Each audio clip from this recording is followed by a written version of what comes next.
To start writing a diary is a very special feeling for me, not only because I have never written a diary, but also because it seems to me that with a lapse of time, neither I nor anybody else will ever be interested in the inner world of a 13-year-old girl.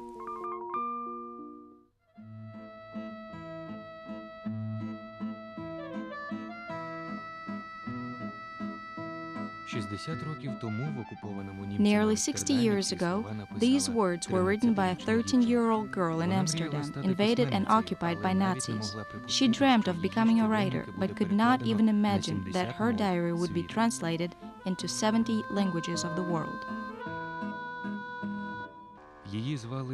Her name was Anna Frank. She was Jewish, and her destiny was to perish from typhus in a German concentration camp. Anna Frank, A Lesson of Tolerance.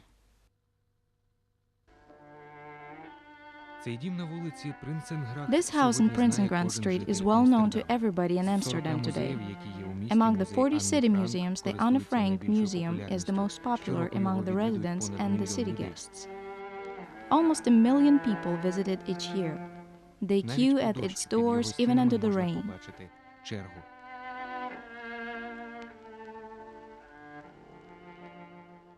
In the 30s, these premises belonged to a company with Otto Frank in charge.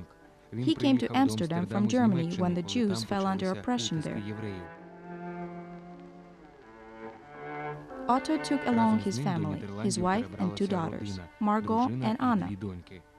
Their life in a new place was gradually getting better. The father of the family started his own business in Amsterdam.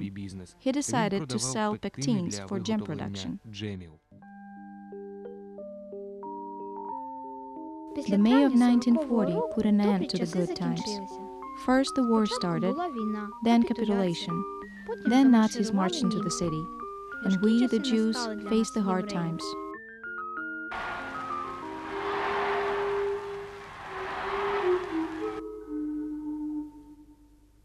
The peace in Amsterdam did not last long for the Frank family. Since the first year of occupation, the fascists have introduced registration of Jews. This caused a forced isolation. The number of bans and restrictions was continually increasing. In January 1942, the Nazis developed the final plan of solving the Jews' problem. It meant that 11 million European Jews would be wiped off the face of the earth, and immediately started the deportation to death camps.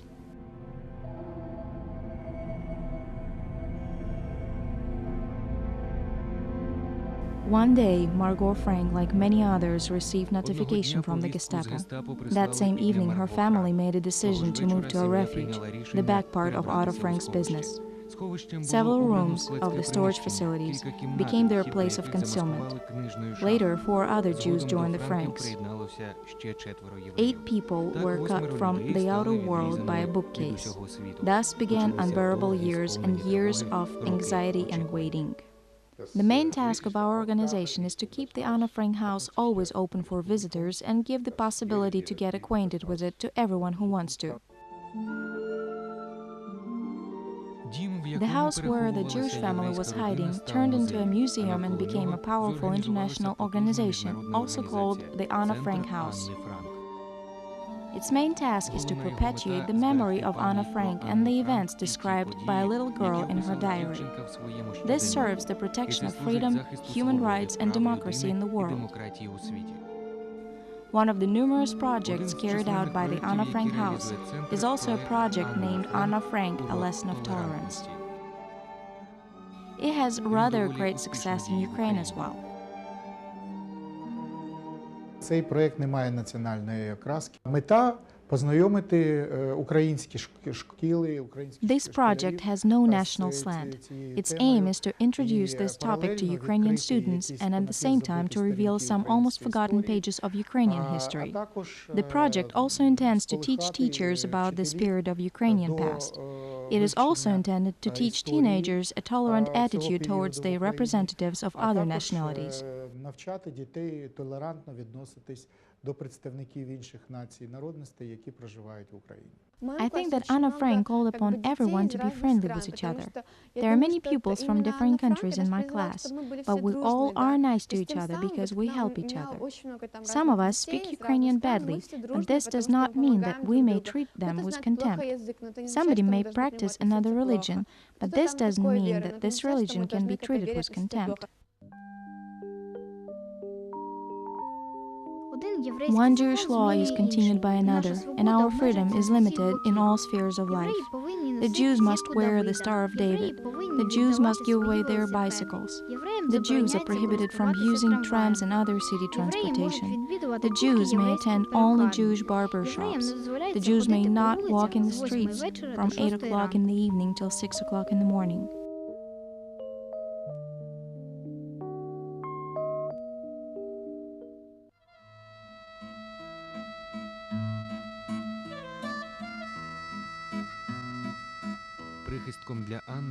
Anna found her refuge in a little room. In order to decorate it somehow, she posted the walls with portraits of the movie stars. They reminded her of the past times, joyous and careless.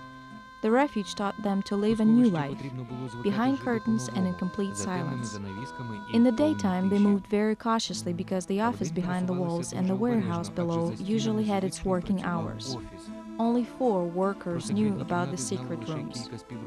They helped the prisoners, bought the food, brought books, and told them the latest news. Anna knew about arrests of her friends and acquaintances, about death camps and gas chambers. And she clearly understood what would be their destiny if the asylum was spotted. Anna Frank is a girl who lived in a constant fear, but this fact did not prevent her from believing in what was good. Her inner strength and her diary that she kept on writing were the only possibilities to cope with all these difficulties in her life. On the basis of the history of the Holocaust and the personal life story of Anna Frank, we are trying to raise the most urgent problems of our day. What the Holocaust theme evokes are dilemmas we're daily confronted with. For example, to betray or not to betray. For some people it is a betrayal, but the situation can be viewed from another point of view and does not seem the same if we take into account the attendant circumstances. Or is it easy to solve the problem, how to be a human when the circumstances do not allow to? It means that moral dilemmas, unfortunately, are the same in all times. The history changes only the scenery. The Anna Frank House project in Ukraine has several constituting parts: mobile exhibition, teacher seminars, and tolerance lessons. The exhibition consists of scores of photos and documents telling the visitors a sorrowful story of Anna's life. The guides of the exhibition are students. The story heard from children's lips is perceived with additional value. In the space of 2 years, the exhibition has visited all regional centers. More than 3,000 people saw it in each city. Такие выставки, как выставка Анна Франк, должны проходить везде, во всех национальностях, живущих по всему миру. Such exhibitions as that of Anna Frank should be displayed around the world. People should remember, learn their history, and teach their children. Each visitor gets nothing but kindness, empathy, and compassion, nothing bad. Everyone gets only good. Many cities contributed some new materials to the exhibition.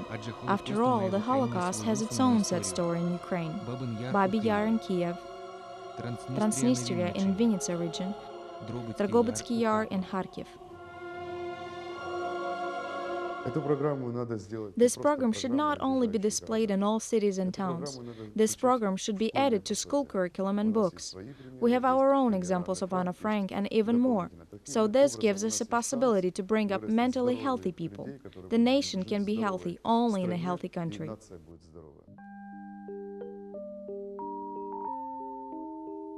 That fact that we may not go out oppresses me more than I can describe.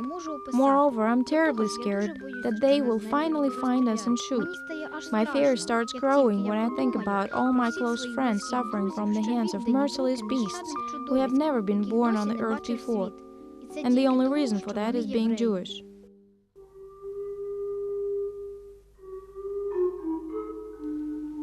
The Franks had managed to keep the secret of the rooms behind the bookcase for more than 2 years. In the summer of 1944, the Allied army was approaching, and the victory seemed so close. But several weeks before the liberation of Holland started, the refuge had been revealed. Even today, nobody knows a betrayer who phoned the Gestapo. All 8 dwellers of the secret annex were arrested. Later on, 2 friends of Frank's family found the diary papers of Anna on the floor. They saved it in her office drawer with the intention to give it back to the author. But Anna Frank did not come back to Amsterdam. The refuge dwellers were scattered in different concentration camps. Narrow barracks, hard plank beds, 2 blankets for 5 arrested, and a tiny piece of bread for supper. In the spring of 1945, a typhus epidemic engulfed the camp. The disease had managed to kill Anna Frank and her sister Margot. Otto Frank learned about his daughter's death in several months after the end of the war. This news came along with Anna's diary. Anna Frank's father is the only one of those 8 people hiding in this house who managed to survive. He decided to make Anna's story known to the whole world, just like Anna had wanted, to publish a book called The Secret Annex. After the Second World War, people attached great importance to the punishment of Nazi criminals. But Anna Frank's father hoped that his daughter's story would make people understand our world should never face war and discrimination. Не то что расизм, а терроризм возрастает, и поэтому в сознании молодежи. Today's world is full of racism and revived terrorism, but love to our neighbors should be cultivated in the students' hearts. And this love to our neighbors will be passed on from generation to generation. I suppose that this topic will never be neglected.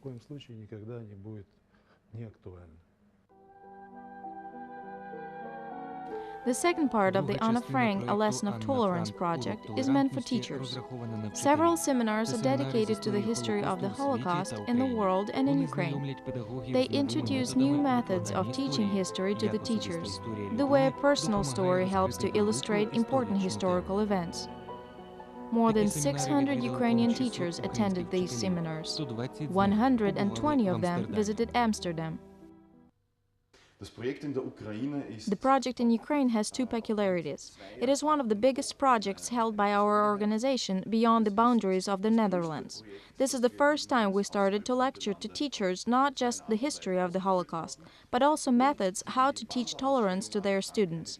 We learned much during our work in Ukraine.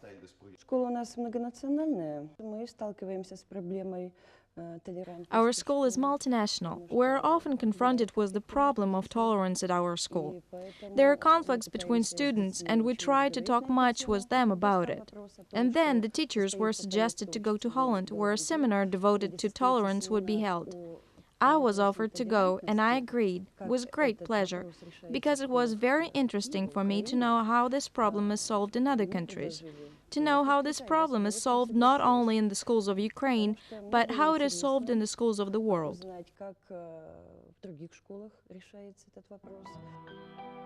After coming back to Ukraine, each teacher gives lessons of tolerance in his or her school. By the example of Anna Frank's story, he or she teaches children to treat people of other nationalities and cultures with respect. This is the third part of the project. There should be no contempt, no difference between nations. All people on the earth should be equal. It doesn't matter what is your faith, what is your religion, or what's the color of your skin. She said that we all are equal. We all have the same right to live. Students of 40 nationalities go to the Kiev School number 88. They also gain their experience in children's tolerance. And after learning about Anna Frank, they even organized their own little exhibition. У нас є дівчинка, яка досить гарно малює. Вона сама запропонувала, давайте ми зробимо в нашому There is a girl who can draw rather well, and she herself suggested to organize an exhibition in our school museum devoted to Anna. It's amazing, she did not know and did not see her. But after reading a book, she drew a picture about her life using only her imagination. уявила і намалювала малюнки про її життя. The pictures of the little Ukrainian girl were sent to Amsterdam to the Museum of Anna Frank.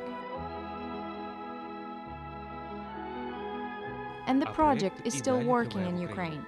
The government of the Kingdom of the Netherlands had decided to keep on financing it. After all, it gained a reputation of the most successful project beyond the borders of Holland.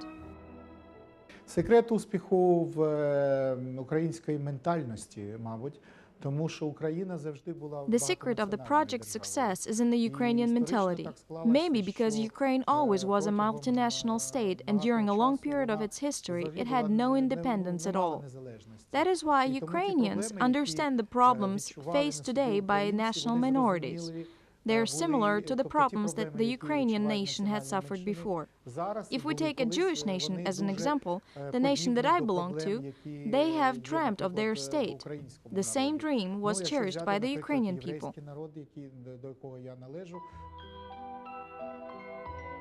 Probably the Anna Frank project will inspire Ukrainians to create similar programs on the basis of their own history. After all, the archives of the famine of 1932 and 33 contain comparable Annas who should be known to the world. They will continue the lesson of tolerance for the country in which 130 nationalities found their home, and this country may become an example of international peace and respect. Український народ, він дуже добрий і дуже людяний. Ukrainians are a very kind and humane nation, and I don't think that we will ever fight because the Second World War brought many deaths to our houses and we still remember it. As long as the memory is alive, this cannot happen again because people are afraid of it. No matter what, I believe that people are good deeply inside of their souls. Анна Франк. Anna Frank, A Lesson of Tolerance.